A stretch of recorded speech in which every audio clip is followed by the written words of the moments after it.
Game demos. Some of my favorite childhood games come straight from originally having played them or seen them in the bundle demo discs that used to come with consoles. Did I say demo discs? I mean interactive sampler discs. And although demo discs aren't really a thing anymore, I wanted to make my own demo disc by picking the best demos released during the month. The methodology? Brute force.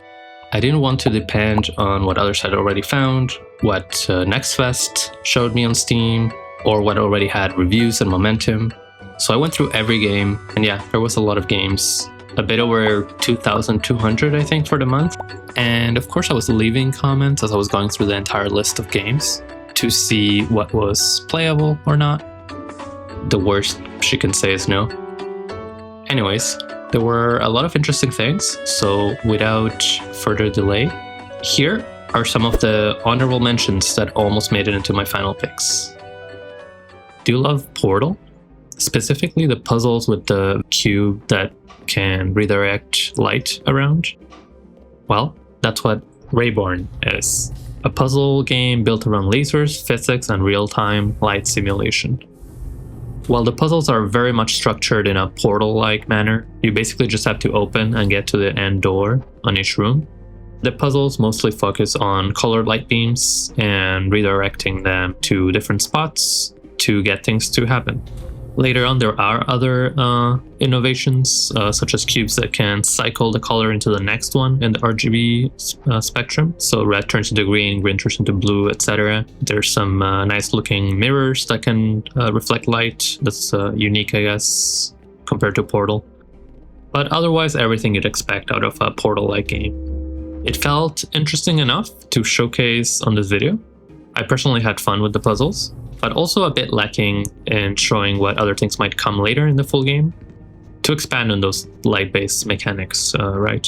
Because using these mechanics, you could make infinitely complicated puzzles. Doesn't necessarily mean they will be fun. Also, shoutouts to this in-between levels room that was clearly a password that you could input by redirecting light into specific spots. That after a few minutes of trying all the different permutations, I brute forced. And that rewarded me with a little empty room with nothing in it. Yeah, fuck you too, buddy. Well, if that interests you, this game will be out in 2026. This year, I guess. This game is called Dreadline Express, a game that describes itself as a first-person psychological horror Metroidvania.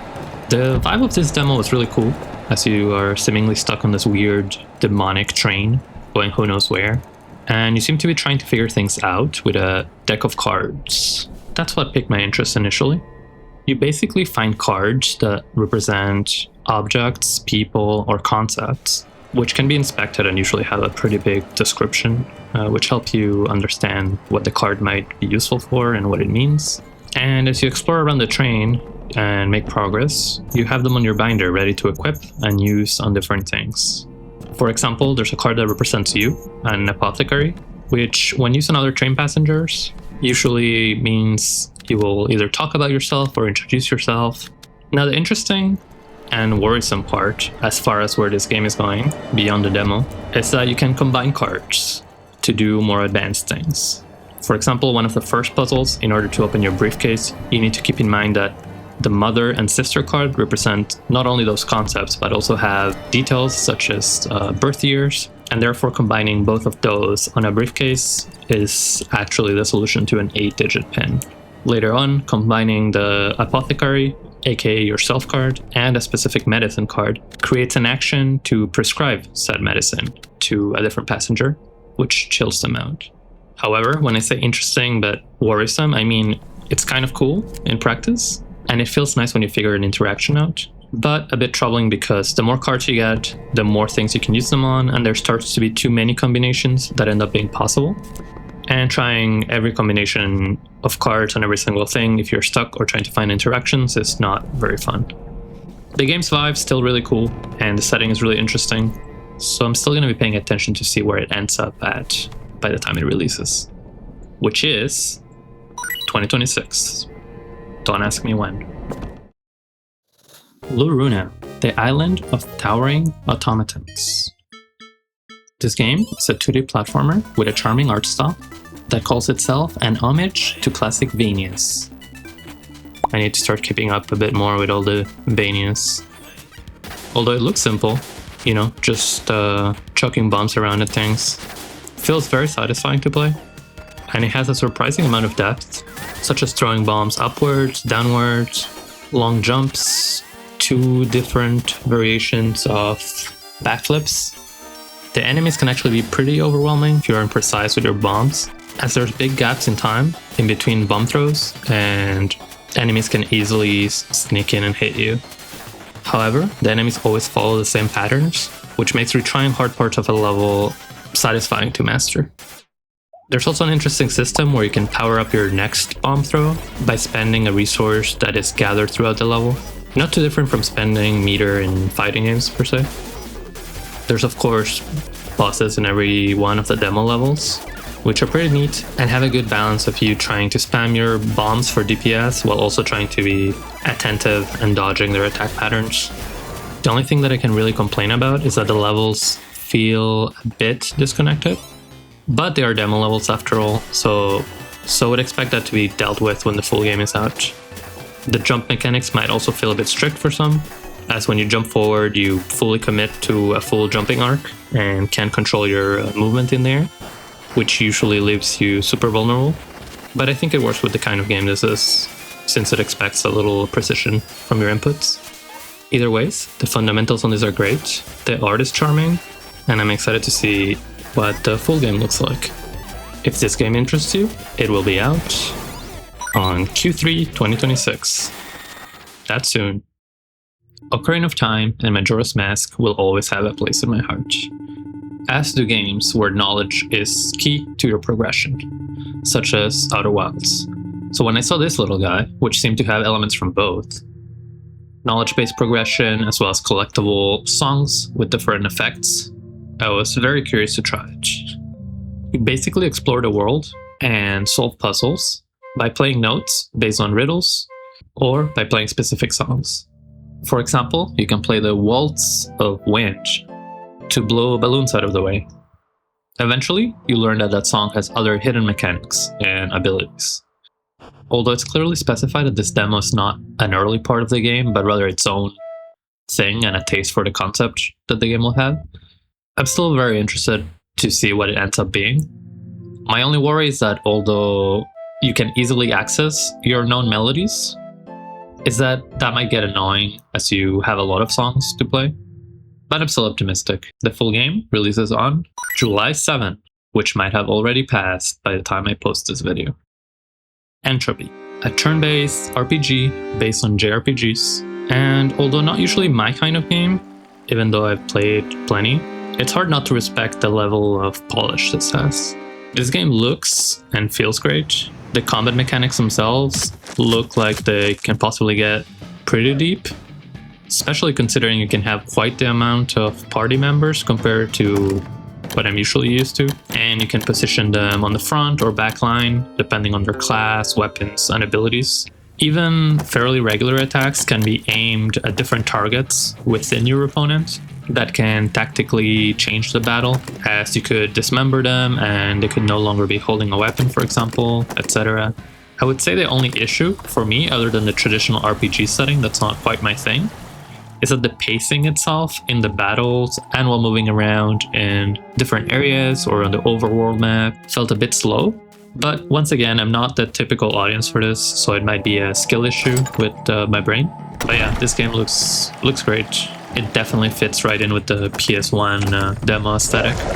If this interests you, it will be out on August 18, soonish.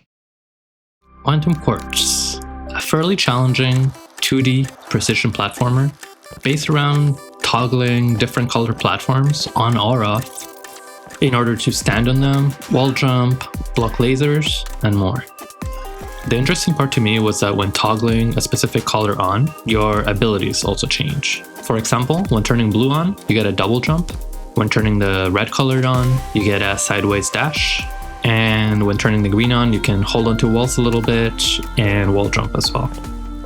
So by slowly introducing and combining all these mechanics, it makes for some surprisingly technical levels that I think a certain kind of player like me would love. The demo also has collectibles that aren't just collectibles for the sake of collecting, but that can be spent to unlock different modes and challenges. While the movement itself doesn't quite feel as clean or polished as something like Celeste, it still feels very consistent and fair, and it feels pretty good to successfully chain a bunch of inputs in order to get through a certain part of a level by toggling different colors on as required and using all the different abilities. If this kind of game interests you, it will be out in 2027. Memoirium or Memoirium? I'm not sure how it's supposed to be pronounced, but this is a very solid Souls-like game themed around dreams. Even if a bit abstract, I kind of like the aesthetic. It goes really nicely with the theme of dreams the game has. The combat itself is very much Souls-like. You'll be rolling around, going behind enemies, trying to space out and be outside the range of their attacks, waiting for openings. And it also has a pretty satisfying Sekiro-like system where certain symbols will indicate that certain attacks need to be rolled through, or need to be parried, or jumped over. I particularly liked that the bonfires are like doors to your bedroom, and for some reason there's like this whole system to customize and edit your room that comes out of nowhere. I love it when games have really intricate systems like this for apparently no reason. Clearly the developer really wanted to make a room editor. I respect that. This game was honestly really close to just being picked as one of my demo disc picks. The only reason for it not being there is that I already have one Souls-like and one Kingsfield-like game that I thought were a bit more solid, that I did include in the final picks, and I wanted some variety. It will be out fairly soon, the 12th of August. BRINE is a fairly uniquely themed boomer shooter kind of game, where you are a disgruntled fisherman that takes on a bunch of fish and other seafood. This game was honestly really fun to play through. While there was no real intense resource management or challenge as far as enemies in the demo, it was still pretty interesting to explore the standalone levels, as they were very interconnected. There was lots of secret paths or secrets, keys to find to open certain doors, and different kinds of weapons as well. The vibe is really cool, and I guess my only worry is that it's not very challenging. But you know, this is just a demo. Placeholder line. Placeholder line. It will be out on to be announced. Bibidi. Yep, that's the name of this game. This is a roguelike deck building game where you cast spells by combining cards. There's an interesting system where cards have a spell name with some sort of effect, a number indicating the spell's strength, and some additional text effect that takes place. However, when playing cards, 3 cards need to be played in order to create a custom spell where only one of the elements of each card will be used for the final spell you cast. So there's quite a bit of strategy, even if you have a really good card, because you'll have to choose one of those 3 elements to use in a spell. What makes me interested in this game more than anything, as far as what might come after the demo, is that there was other unlockable characters.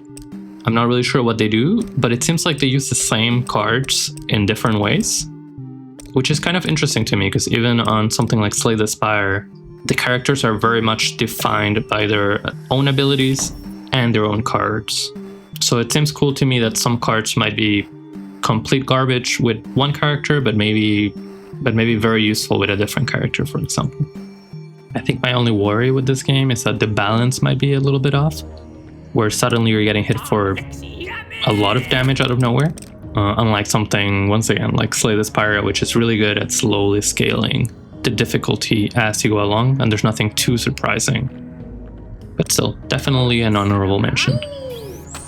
If this interests you, it will be out on to be announced. Yeah. Alright, I could honestly keep going. There's a bunch of other cool honorable mentions, and even things just outside the honorable mention level that still have interesting stuff to highlight. But if I keep going, I'll never get to show what the coolest picks for the month are.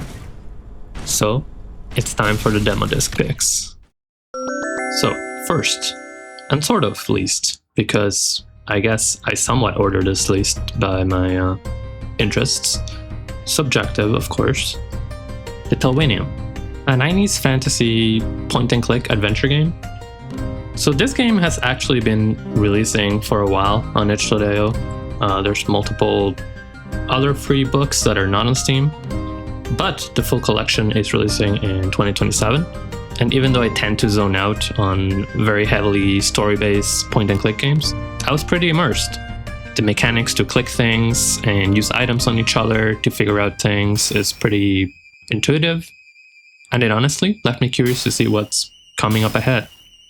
Of course, since it's on point-and-click, it has the usual, getting stuck and trying to use everything on everything. Maybe that's just me that can't figure things out.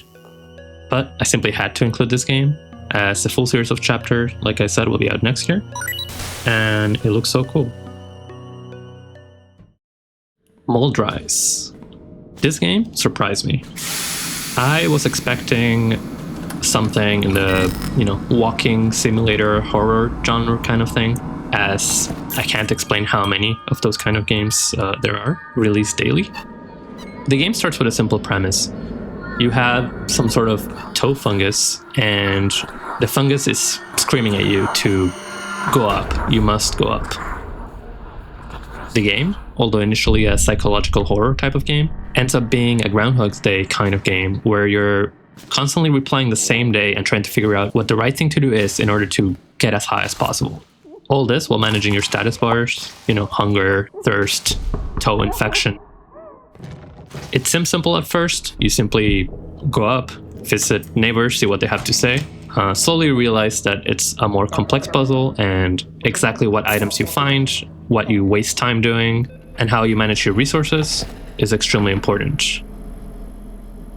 The game really hooked me when at some point, after making a series of correct decisions, on my way up back the stairs, you start hallucinating and seeing the outside, and although it looks like you're climbing a never-ending mountain, you're actually very much still climbing up the stairs. When I finally fixed the elevator and got to the middle floors, I was pretty sad that was the ending of the demo, as I was pretty interested in seeing what else lied higher up ahead. My only worry with this game is that it might be a bit annoying to execute the beginning, where you already know what to do, to get to the ending part to figure out what the last bits are.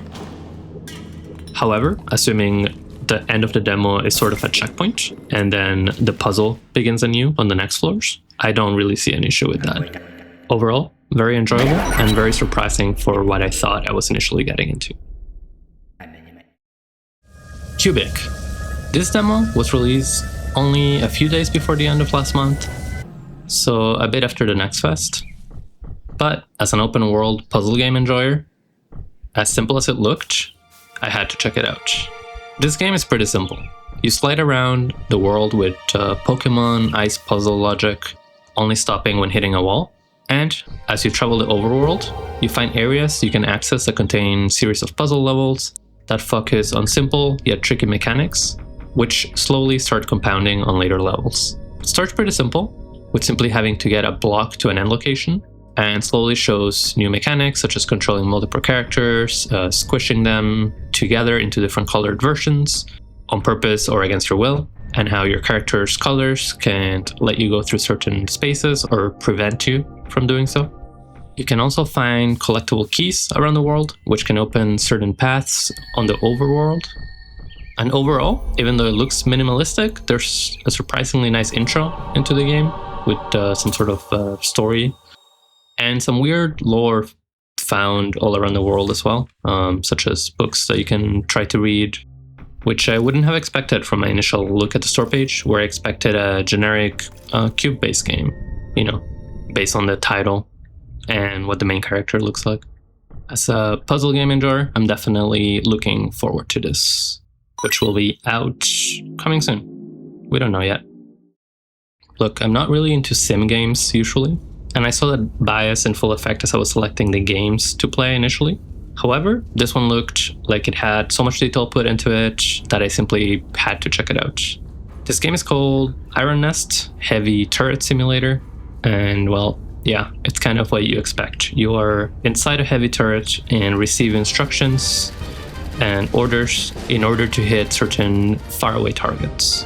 It was a bit overwhelming at first, but looking around and taking it one step at a time and figuring out how to operate the machine, I slowly began getting immersed, and yeah, I started blasting. The initial mission starts off easy, hitting a single target in a specific location that you are given. But later, you get some more interesting twists to the missions, like getting reports of distance or angles from certain scouts locations, and having to calculate where the target likely is in space from those reports. It feels pretty satisfying to follow all the steps and get that hit where it's supposed to be after all that. Like I said, although this is not typically my kind of game, it's clear, it's extremely well made, and all the levers and wheels and other mechanical thingies feel very fun to mess around with. And I'm sure there's way more depth beyond the demo as well. Ooh, a space game. It was honestly hard to pass trying this one, simply because the pixel art looked so damn cool. This is called Rupture, and at its core it's a base management game where the base is your ship, and it has some tower defense elements and some roguelite elements as well. I actually played this one quite a bit, trying to get as far as possible. I did a couple of runs, and it's surprisingly tough, so I can't really tell you how far the demo goes, you know, skill issues, but it was definitely fun. You basically control a bunch of resources, the main ones being power and humans, in order to slowly add rooms to your ship, upgrade them, and slowly start being able to make new resources, build different weapons to defend your ship, all while trying to save money in order to buy some of those room expansions, newer weapons, and other passive buff items in between the rounds where the enemies come to attack. Which is basically where the roguelite elements come in, as you'll have to adjust your strategy depending on what's available for purchase in between rounds. There's also some parallel mechanics while playing, like being able to decide where you're traveling in space while you're, building your base and defending it. This demo was really solid, and my favorite thing to do by far was throw my extra humans into this one room where you get to turn them into biofuel. Ouch. Iris Dissolution. This one might not be for everyone, mainly because it controls a bit old school, or with what some people might refer to as tank controls, where pressing up on the joystick or D-pad will make you move relative to where your character is facing, and holding right, for example, would make you rotate right until you let go and press up again to move forward. But even after that learning curve, it was honestly lots of fun. It really brought me back to playing Resident Evil for the first time, trying to manage my ammo and weapons, limited inventory space, heals, all while traversing a big mansion full of secret passages, puzzles, and spooky enemies. I finished this demo in its entirety, which took me like 2 hours, which is honestly super generous for a demo. Highly recommend checking this one out if this is your kind of game. Once again, probably not for everyone, as not only does it have that old school vibe, it very much plays like one, which means other than the controls taking a bit to get used to, there's quite a bit of backtracking, getting stuck if you don't pay attention to details, but very enjoyable. This one is a bit of a guilty pleasure. After playing the demo, I instantly wishlisted it, as it's right up my alley. It's a 2D puzzle platformer with an interconnected world. It looks simple, and well, it is at first. You start in this one room where there's clearly a bunch of things going on, but you can't do anything other than move side to side. You can't even jump, leading you to a predictable path by following gravity. Not long after, you find your first ability, the ability to use a giant hammer and smack the ground, which causes you to jump. There's a lot of details that matter for the puzzles that you figure out organically as you play, one of my most favorite kind of tutorial methods. Later, you find keys that you can grab. Of course, they open doors, simple enough. The weird thing I noticed immediately is that the keys respawn, so even after solving a puzzle, a key would just respawn on its spot, kind of suspicious. Later on, a new ability is found, to smack things. You can smack these little cubes in order to bounce away at angles, which sometimes is the only way to get through certain tight paths. And eventually you figure out that the keys that you carry around can be smacked to reach different switches or doors that cannot be reached otherwise. The part that sold this game to me is that at some point, the reason that keys respawn in the rooms even after solving them started making more sense. And it's because although they cannot be taken to adjacent rooms by grabbing it and walking to the next room, they can be smacked across rooms in order to do things that would be impossible otherwise. So it's really cool that you have to solve some puzzles by passing by rooms you've already been at and paying attention to how the world is connected with itself. I was sad the demo was so short, but I'm very optimistic about this game, which releases in Q3 this year.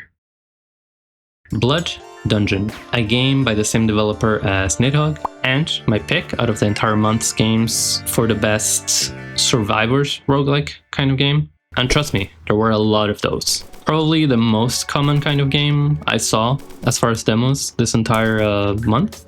And also the most common game I skipped entirely without even considering. Likely because it's easy to make badly, and the addictive incremental nature of it hides any lack of game design in general. This one was really fun though. It has everything you'd expect as far as meta progression, upgraded starting stats and perks, characters, weapons, arenas, etc. However, instead of the usual over-the-top kind of survivors approach, like Vampire Survivors of course, where the strategy tends to be very one-dimensional, usually just dodging and kiting enemies while going in a circle around them. There's a much bigger element of skill in here. It's actually pretty tough. There's also by default a surprisingly powerful movement mechanic where you can climb ceilings and walls very easily. It returns a bit of that top-down survivors gameplay in a way that's only there for those brief instances where you're next to the walls or ceilings, which is short-lived as you get swarmed fast in this game. Overall, very satisfying. I hadn't heard of this game at all prior, so it was a nice surprise to see in the ocean of survivor-like games with just static images of enemies slowly moving to your XY position. So yeah, if you want some challenge and some incremental power fantasy kind of game, this is out soon. Catechesis, I hope I'm pronouncing that right. A horror RPG about a demon-possessed altar boy, as per the Steam description. It's definitely more than just that. What initially made me interested in this, even though at its core it looks like a simple top-down 2D RPG game, is that the store page has some amazing looking pixel art, which is also present in-game through cutscenes. And after playing the demo, it has substance, the dialogue is interesting, the story is engaging, and very mysterious. Like, what is that thing? There's stealth elements, very much present in the game, resource management, which goes very well with the stealth, aiming, shooting, rolling when needed, and also there's quite a bit of puzzle elements as well. Even some minigames here and there. And even though it combines all that, and likely even more, by looking at the Steam page trailer, it's somehow cohesive and has its own distinct vibe. Really impressed with this one, considering from my experience browsing thousands of demos, top-down RPGs have a hard time selling themselves and standing out. Definitely looking forward to continue playing it when it releases. Another genre that has a never-ending supply of games are the deck builder roguelikes. This is Hack 95, a game that obviously has that 90s aesthetic, no doubt about it. This is not the first game that looks like Windows 95, and often those kind of games are aesthetic first and game design second. But is that all this one is? The answer is no. The core of it, of course, is a deck builder game with rather simple mechanics, but mechanics I can see getting more and more complex as the game progresses. Your home base is basically your desktop, and a lot of the plot happens through a chatting app. This is where the hacking begins, right after, of course, you jailbreak your operating system assistant, of course. You get different jobs, which require you to get into and hack other person's computers. There's usually a path to get to the final computer once you start hacking, which should sort of look familiar. It's basically a branching path where you can choose minor card battles, shops, etc. until reaching the final battle or hack, in which the objective is of course to lower their HP to 0. I found it fun that the computers you access very much have their own vibe and energy. You can download anything from it, you can upload files onto it. Often the missions will require you to do something such as replace a report card with an edited one, for example, all the way to more serious law-breaking stuff near the ending of the demo. And there are other side missions like the collector asking you for pictures of certain things, which might have you go back and access computers you've already hacked in order to get certain pictures that you might have seen as you were browsing their files. Also, shoutouts to me beating the solitaire game that's included for no reason at the beginning, which ended up giving me a card to use in my deck that is so broken it probably made the demo a bit too easy, honestly, as it just kept buffing my attacking cards. Anyways, this one also went onto my wishlist immediately, and I'm looking forward to playing the game when it releases. Necrofane, an old school first-person RPG that very much feels like a Souls game as far as the game world. Maybe King's Field would be a better description, but I haven't played any of those to confirm that. The game is honestly really cool. I was definitely enjoying exploring and finding shortcuts back to different areas and whatnot. There's something about first-person that really works for this Souls-like games that are already immersive and in the third person. I wish there was more of this. Combat is somewhat simple, at least in the demo. It's all about managing your timing, spacing, and stamina. Some enemies are pretty easy to defeat and can be managed by timing your attacks and movement as needed, aka you just move back and forth until the giant snail dies. And some are pretty tough, and I was honestly trying to avoid them as much as I could. I believe the goal of the game is to defeat the Necromancer and his generals, which I'm pretty sure I defeated one of, to presumably fill out this one spot I found that suspiciously looks like an Ocarina of Time door at the Temple of Time. Anyways, if you're looking for something old school, but without the actual hardware limitations and with modern level design and some other Souls-like tropes, this one might be for you. However, it's only releasing next year.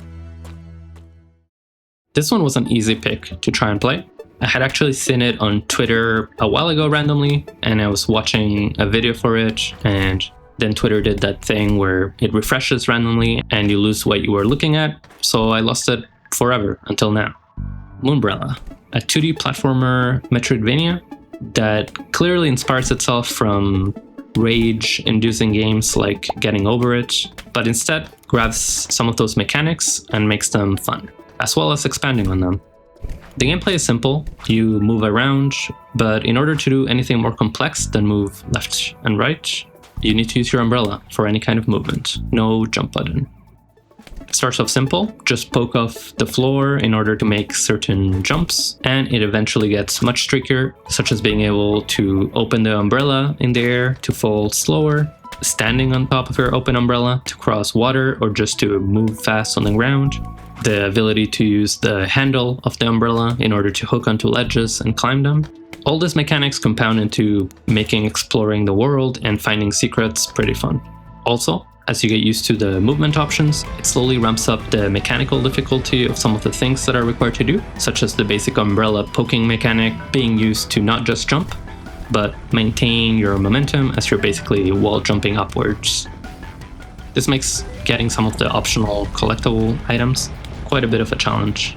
I suspect the full game might not be super long because of the speed at which the new mechanics are given to you in the demo, but part of me thinks for a lot of people that will likely be the point of it, as it seems like it would have extreme replayability if you are the speedrunner kind of person.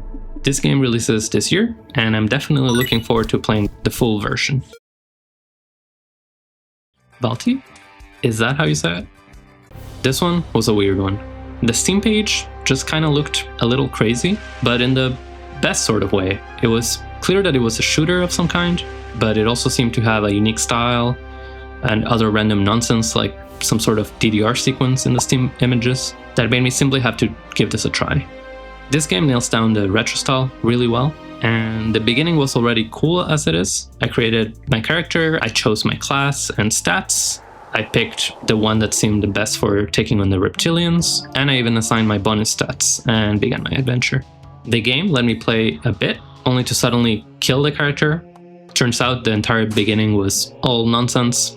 I got vaulted by the actual main character that you end up playing as, VAL'TY? A weird reptilian that is fighting against humans, who always brings around their daughter that is canonically invincible. Yeah, this game is self-aware and it isn't afraid to be a bit playful. As far as the actual gameplay, it's a boomer shooter type of game where your gun also has a sniper mode, some special abilities that you can activate every now and then, and lots of fast-paced platforming as well.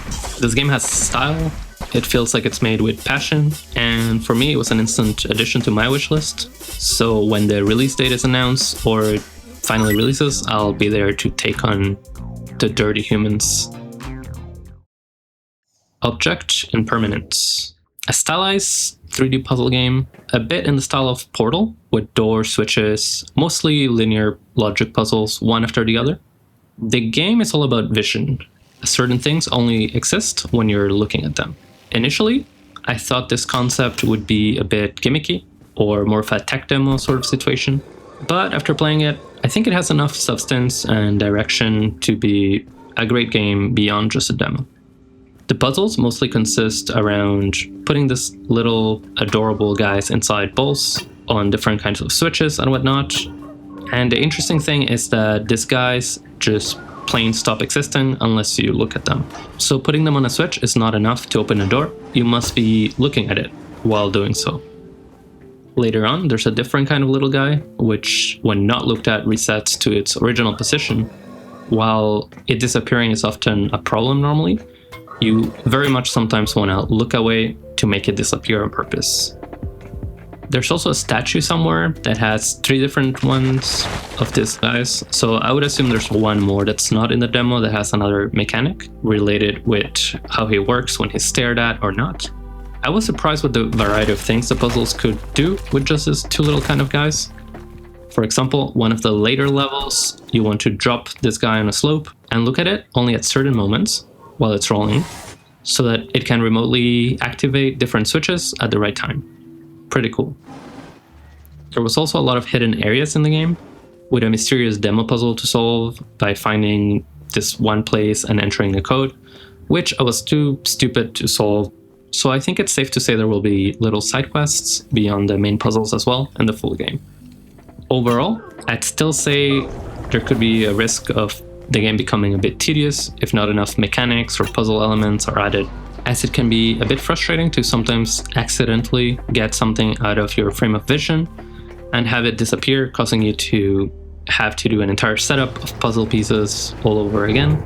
But I'm still very optimistic, and this was an easy wish list for me, which should be out on Q4 this year.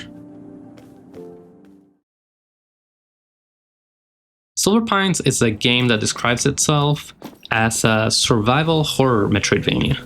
I hadn't read the description before playing the game, so judging by the style of the game, I was thinking it was just going to be a detective game, but it ended up being quite a bit more. It really does end up feeling like a Metroidvania, finding keys and exploring the 2.5D world with a neat system in order to take pictures of things you might want to go back to later.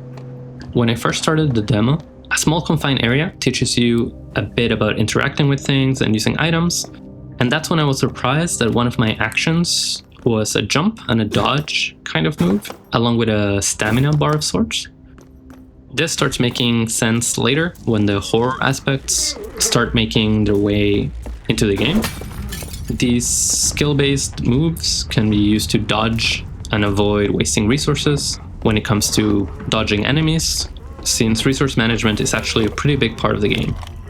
There's also an interesting save system based on payphones, where you have to call a certain number and you need to pay money, which is very much a valuable resource as well, as it can be used to buy ammo, healing items, etc.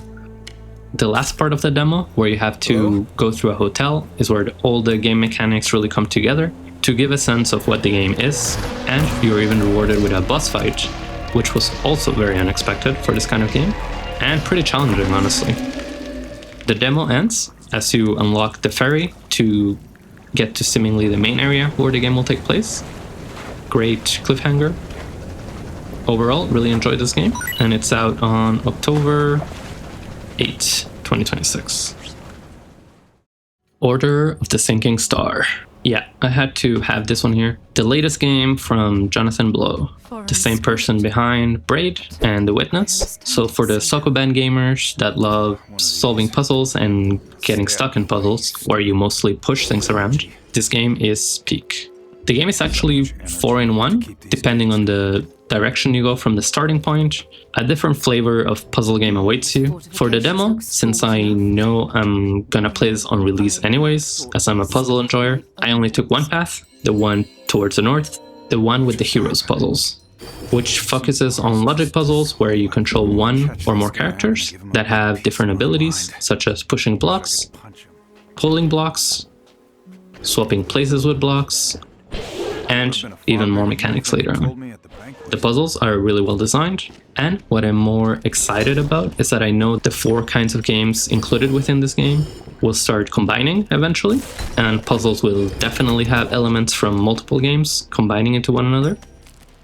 Also, I enjoy that there's puzzles in the overworld, sometimes even to get access to certain levels, and the fast travel mechanic in the game is also pretty neat. Initially, when I first launched the demo, I was a bit worried when I saw multiple audio tapes, 2 of which were so close that they overlapped each other, and I had to wait for one to finish before playing the next one. But rest assured, there's very little of them, and they relate to the game lore itself and are not the abstract philosophical audio tapes that The Witness gets a bit of its pretentious complaints for. Overall, really excited for this one, and the demo was extremely generous. I believe it took me an hour and a half to clear the north section, so most of the levels for the Heroes game, and there were 2 other paths to take with different puzzle games, only one of the 4 games being entirely locked and off limits within the demo. But yeah, if you like pushing blocks around, you'll probably enjoy this. An easy wish list for me. False Hero. This was extremely fun to play. It's a Souls-like game that really nails down what makes Dark Souls great, all while introducing its own unique mechanics and feeling like its own thing. Defeating multiple enemies of certain kinds will let you steal and then equip their abilities, starting with something as simple as throwing a book. And the resource that lets you use the special attacks heavily incentivizes offensive gameplay, as doing damage will refill your bar, and they can be comboed with your regular attacks in satisfying ways. There's honestly not much else to say. The atmosphere is great, the world feels interconnected in a Dark Souls 1 kind of way. The bosses feel fun to fight against, and they really nail the animations of their attacks. Nothing feels unfair when you get hit. And of course, getting to steal the boss's abilities and being able to equip them also feels awesome as a reward. Oh, and there's very much harder versions of the bosses that you can choose to fight for fun. I didn't try them, but I love this kind of mechanic. It reminds me of the dream versions of bosses in Hollow Knight. I was actually pretty sad when I entered a new area and reached the limits of the demo, so I can't wait to play more of this when it releases later in the year. Last but not least, if anything, this was the game that surprised me the most of all, About Fishing. When I launched this to play, I had forgotten that it didn't seem just to be a game about fishing, but that it had some other tags, like mystery and thriller, on the Steam store. So as I was playing it, while I was already immersed by the aesthetic and the somewhat cool fishing mechanics, in what seemed to be a sort of flashback tutorial kind of intro from when the main character was younger, I was enjoying the fishing. I even got this one bastard that was near the waterfall current that I had to thread a perfect line by using a rock as leverage. Eventually, after catching some fish, you learn about a new mechanic where you can use the fish you catch, Pokemon style, and control them to explore underwater. And then, a group of fish that seemed to be pointing at something underwater, a cave, grabbed my attention. So I threw in a similar kind of fish, Pokemon style. I ventured into the cave, and man, that's when the game hooked me. Pun intended. With something totally unexpected, as it went from that silly kind of comical vibe just earlier and just fishing into finding what seemed to be a dead body underwater and wrapping my fishing line on her arm to try and lift her up. Some time passes. Clearly, as a character, you are a bit emotionally stunted from the trauma. Relatable. And it seems like your grandpa, who initially found the body with you, has been in jail this whole time. When I walked out of my house and I realized I could just use my fishing rod anywhere, as silly as that was, that's when I knew this was a demo of the month for me. After that, you explore the town a bit, and at some point, when talking with your grandpa, he lightly hints that they finally let him go to the outside bathroom. So naturally, after fishing and filleting to make some cash, I remember this and saw the porta potty right outside and was like, maybe he left something in there. So I tried, and the door opened. Then I realized I could very much try to fish inside the toilet bowl, if you can call it that, and I saw it, a key, but I couldn't reach it. So I kept fishing and saving money in order to upgrade my fishing rod's length. So I was interacting with the fishing part of the game, not just for number go up reasons, but because doing so would directly let me advance the mystery part of it. And man, does it go deep for what is just a demo. The game is also not afraid of being a bit silly, and even though there's clearly a dark mystery going on in the background. For example, rescuing this latest pet fish that a bird stole in order to get an inventory upgrade, or letting you do this with any fish you catch, and much more. Can't wait for this one later in the year. Well, that about does it for the full overview. There was honestly so much more to show, even within the honorable mention section, but there's only so much time. I'm already hella late to even making this video. Blame the World Cup. I did put all the games I selected for the demo disc, as well as all the honorable mentions I showed in the video and all the ones I didn't, on a website that's likely gonna be on screen right now and on the description, so you can feel free to look at them there if you somehow end up on this video. Likely demodisc.net or something is my guess of what I'll name the URL. And I even made a shitty CD cover for it. It was overall really fun to go through the entire list of demos released, even though it was a bit exhausting. I blame the NextFest crazy amount of demos released this month, but also a lot of potential great games. Anyways, bye.